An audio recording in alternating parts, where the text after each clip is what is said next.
What's up guys, my name is Ace, and today I wanted to talk about overall weapon balance in CoD WW2 based on the PC beta build of the game. Of course, not all the guns are out yet, this isn't the full build of the game, and some tweaks will still be made when the game launches, but they did make a few tweaks since the console betas, and I kind of want to share my thoughts on how that worked out. Before we get into overall gun balance though, I did want to talk about one gun in particular and how I feel that it's very underrated, and that's the gun you're actually seeing in the gameplay, the M1A1 carbine. This is a gun that I feel like a lot of people have been sleeping on. I haven't seen really many people at all using this in the PC beta, and it's actually shaping up to be my favorite rifle in the game so far. I even found myself, at least on the longer range maps like Ardennes Forest, I found myself leaning towards this over the STG, which a lot of people would consider the STG to be one of the best guns in the game. In the console betas, the M1A1 wasn't that great. It was kind of a slightly below average rifle in my opinion. That was also when the SMGs were stronger, and what a lot of people didn't realize, in the PC beta, the M1A1 got a buff. This buff was to the fire rate, and I actually went back and calculated the fire rate from the console version, and then compared that to the new fire rate of the M1A1 carbine.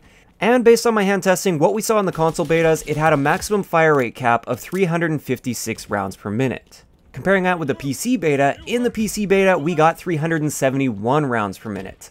So not a really significant increase, but definitely a noticeable increase to the fire rate cap on this gun. So I think that, combined with the fact that the SMGs got a little bit of a nerf, as well as the STG, this gun is shaping up to be one of the better rifles in the game. And the reason for this isn't necessarily due to its damage. For a semi-auto, it's typically going to be a 3-shot kill, whereas the M1 Garand is going to be a 2-shot kill.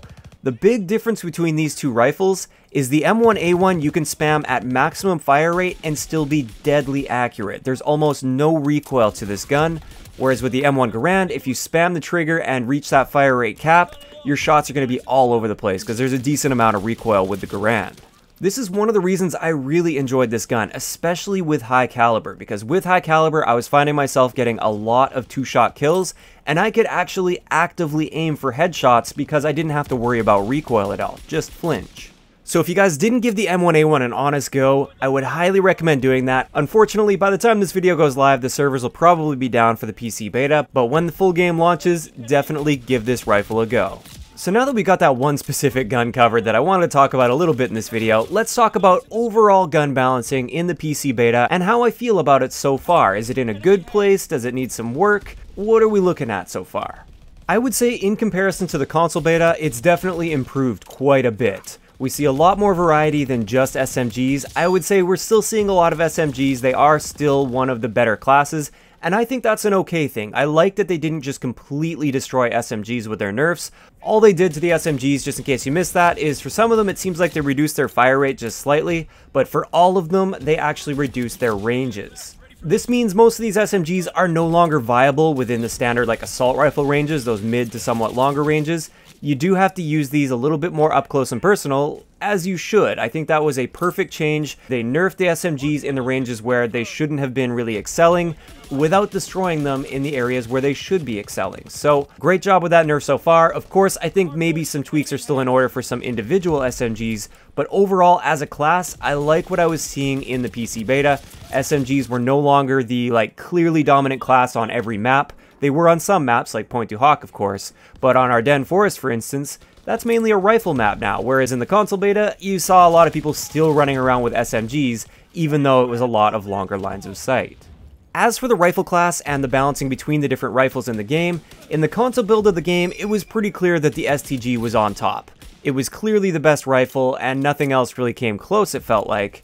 Now that that got a little bit of a nerf by adding some recoil to it, and then, like I said, the M1A1 carbine got a little bit of a buff to its fire rate, I think there's a lot more balance and a lot more variety available in that rifle class, even just based on the 4 rifles that we have access to in this beta.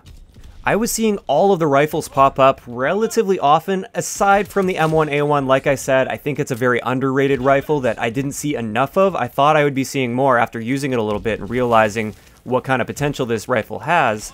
Generally though, the rifles were used a decent amount. I would say definitely more than they were used in the console beta builds of the game. As for some of the other classes, keeping in mind I'm not much of a PC player, I found snipers to be quite powerful, quite a bit more powerful than in the console build of the game.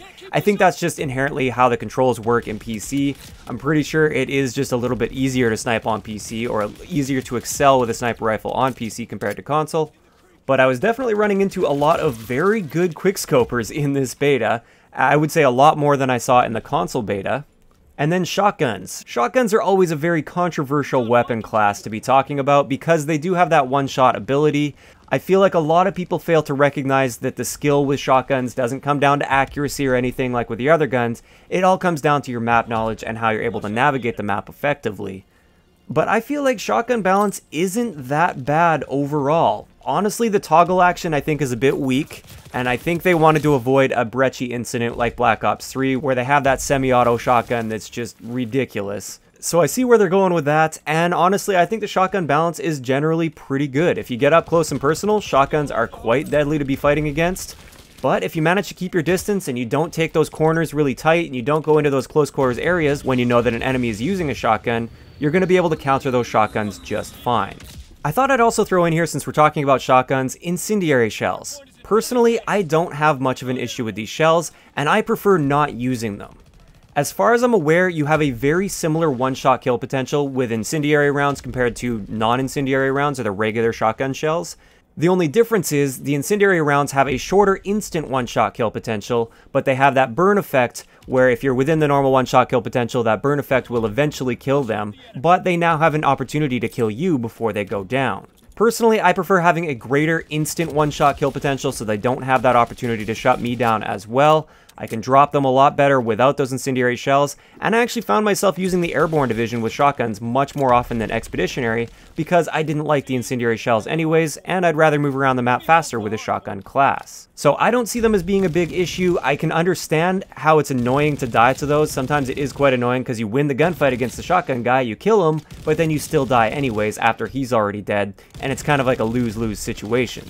But overall, like I said, I also accept the fact in those situations that if he wasn't using an incendiary shell, there's a good chance he would have just dropped me instantly and it wouldn't have been a trade, meaning I wouldn't have got the kill on him. Moving on to the LMGs. Again, I feel like the LMGs are just a little bit underwhelming with the exception of the Lewis. I think the Lewis is in a great place for LMGs. It's where it should be for an LMG. The other two though, I just feel like they're underperforming a little bit. That's just my opinion. I'd like to know what you guys think about that one in the comments below. But finally, let's move on to the pistols. The pistols actually did get a little bit of a buff from the console beta. Just like with the M1A1, they got a slight increase to their fire rate. This one was definitely noticeable. And I like it. I like where the pistols are at right now. They're not powerful enough that you want to be using them as a primary or anything, so you're not going to be just dominating lobbies with a pistol. But they're now at a point where I feel relatively confident in a 1v1 gunfight up close if I have a pistol and the other guy has a primary weapon of some sort. I still feel like I'm at a slight disadvantage, but I don't feel like I have no chance in that gunfight unless the guy's completely clueless. So I like what they did there. They made those pistols actually fairly viable to switch to, not just to finish off a kill, but also if you just wanted to use it up close, if you're sniping or something, and you know somebody's rushing you, you can pop that pistol out and actually compete with that guy, rather than being at a severe disadvantage like I felt like I was in the console build of the game with my pistols. So overall for weapon balance, I think they're definitely on the right track with this PC beta build of the game. They made a few slight improvements from the console build, but at the same time, they didn't completely change anything way too much. Sometimes I really don't like it when developers overdo things with their buffs and nerfs with their guns, where they completely change up the meta and everything. I feel like they definitely took proper steps in the right direction. Now from here, I guess we'll just have to wait and find out what other guns we have available to us in the full build of the game and how they fit in with this weapon balance. But so far, it seems like they know what they're doing when it comes to weapon balance, which is great, and I'm definitely looking forward to this year of CoD when it comes to weapon balance. I feel like there's going to be a good amount of variety. Like I said, a few tweaks still to be made. I think LMGs, for the most part, need a little bit of work still. But overall, I'm feeling quite good about the weapon balance this year. So with that, we're going to wrap up today's video, and I'd like to know in the comment section below, what are your thoughts on, first off, the M1A1 carbine? Do you like it? Did you try it out during the PC beta at all? Did you find some success with it, or did you not like it? Let me know what you feel about that, and also, just overall weapon balance. Do you think it's in a good place with the CoD WW2 PC beta, or do you think there is some serious work that needs to be done? If you enjoyed the video, a like rating is always appreciated, and don't forget to subscribe for more if you haven't already. I'll talk to you guys next time.